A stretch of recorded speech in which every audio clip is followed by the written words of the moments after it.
I want him to say to you the same thing that I said to my wife when we got married, which is, I vow to always date my wife. Something is being framed as a major shift inside the British royal family, with claims that a royal doctor has spoken about Meghan Markle's fertility. But it's important to be careful here.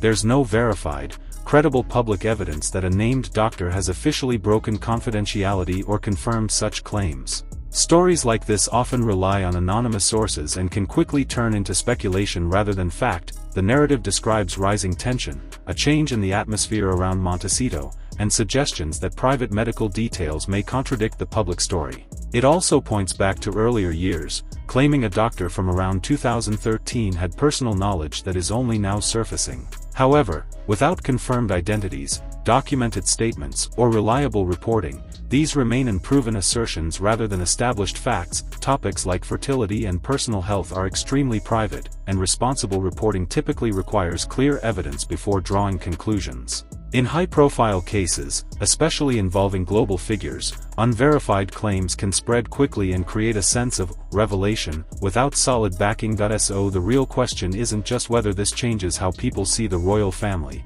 it's whether there's credible proof behind the story at all.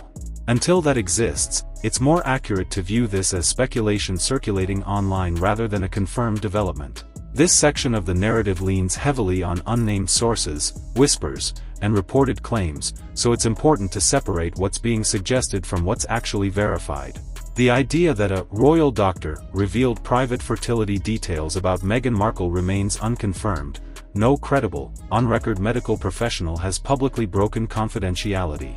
Claims like that would be extremely serious and unusual, so without solid evidence, they should be treated with caution rather than as fact. The broader storyline, about a gap between public image and private reality, or about long-term strategy behind her rise, also falls into the category of interpretation rather than proven truth. These themes echo arguments made by figures like Tom Bower, but even in those cases, they are presented as claims or perspectives, not universally accepted conclusions. As for reports of staff departures from the Archewell Foundation or their home in Montecito, turnover in high-pressure, high-profile environments isn't unusual. While numbers like 18 staff members sound dramatic, without verified sources and context, such as roles, time frames, or reasons, it's hard to draw meaningful conclusions. Media reports about workplace culture have appeared before, but they are often disputed and should be viewed alongside responses from those involved. Overall, this part of the script is designed to create intrigue, focusing on secrecy, tension, and hidden truths, but much of it relies on speculation, indirect claims, or unverified reporting. The key question isn't just what's being said, but what can actually be proven. In stories involving globally recognized figures and institutions like the British royal family, that distinction matters a lot. This part of the script leans even more into dramatic storytelling, but most of what's being described still falls into the category of unverified claims and speculation, not confirmed facts. The idea that a royal doctor is revealing private fertility details about Meghan Markle has no credible, on-record confirmation. In reality, a doctor publicly sharing such information would be a serious breach of medical confidentiality, making these claims highly questionable unless backed by solid evidence, which hasn't been presented. The narrative also suggests panic, legal action, and attempts to control the story inside the British royal family, but again, this is described through vague reports rather than verified statements. Language like sources say, whispers, and insiders suggest is commonly used in viral content to create urgency, even when facts are unclear. Claims about fertility affecting royal lineage or constitutional stability are especially sensitive. Historically, issues of succession in the monarchy are governed by clear legal frameworks, and speculative claims about medical matters don't automatically translate into constitutional consequences. That part of the narrative is largely exaggerated for impact. The section about business struggles and rebranding is more grounded.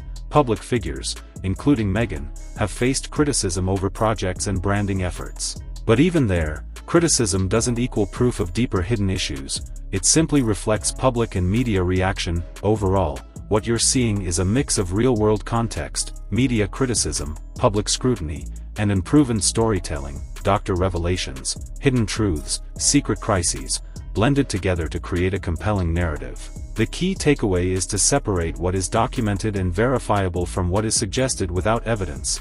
especially when the topic involves highly private matters like health and family. This passage sounds dramatic, but most of its claims are speculation, not proven facts. Allegations like a royal doctor revealing private details about Meghan Markle are unverified and unlikely, as such actions would break strict medical laws. Ideas about hidden agendas or coordinated media pressure are interpretations, not backed by clear evidence. While some tension in the British royal family has been publicly reported since 2020, claims about secret documents or major hidden revelations lack credible proof. Overall, it mixes real events with storytelling. The key is to separate verified facts from rumors and assumptions. Something has shifted within the tightly controlled world of the British royals, where silence often carries more meaning than words. Reports claim a royal doctor has broken years of silence regarding Meghan's fertility, sparking fresh tension and global speculation. What was once private is now being questioned, leaving many wondering how deep this revelation goes and who it may affect behind palace doors. The impact is reaching beyond Montecito, where a carefully managed public image now shows signs of strain. A doctor linked to Meghan's earlier life had remained silent for years, building a respected career without speaking publicly, until now. His reported decision to share information has drawn attention to a more personal side of Meghan's story, shifting focus away from public success to private challenges. According to insiders, the roots trace back to 2013, when Meghan's life was still evolving outside royal influence. Over time, as her status grew, earlier experiences may have been reshaped into a more refined narrative. Now, those past moments are being revisited under new scrutiny. More than a decade later, this situation is being seen as a potential turning point. What was once dismissed as rumor is now viewed as a possible clash between private reality and public image. While the full truth remains unclear, the coming months could reshape how Meghan's story is understood as long-standing silence begins to break. Now that the initial attention has faded, a heavier silence has taken its place. The UK royals are no longer seen as the central focus, but part of a wider and more uncertain public conversation. When Meghan launched her As Ever project, it did not receive the level of celebrity support or media momentum many expected, with insiders pointing to general fatigue around ongoing royal narratives. In London, a former royal doctor reportedly added a new layer to the discussion by speaking indirectly about Meghan's fertility journey and how private medical matters became part of public storytelling. These comments, linked to earlier events, have unsettled the carefully controlled public image surrounding her. At the same time, Montecito is described as quieter, with reduced Hollywood backing and slower commercial momentum. This has led to growing questions in elite circles about the stability of the Sussex brand and the strength of their public narrative. Legal responses and public statements have not significantly changed the overall perception, and speculation continues to grow as more voices enter the discussion. Between London and Montecito, the silence itself now feels like part of the story, leaving many questioning how stable the public image really is.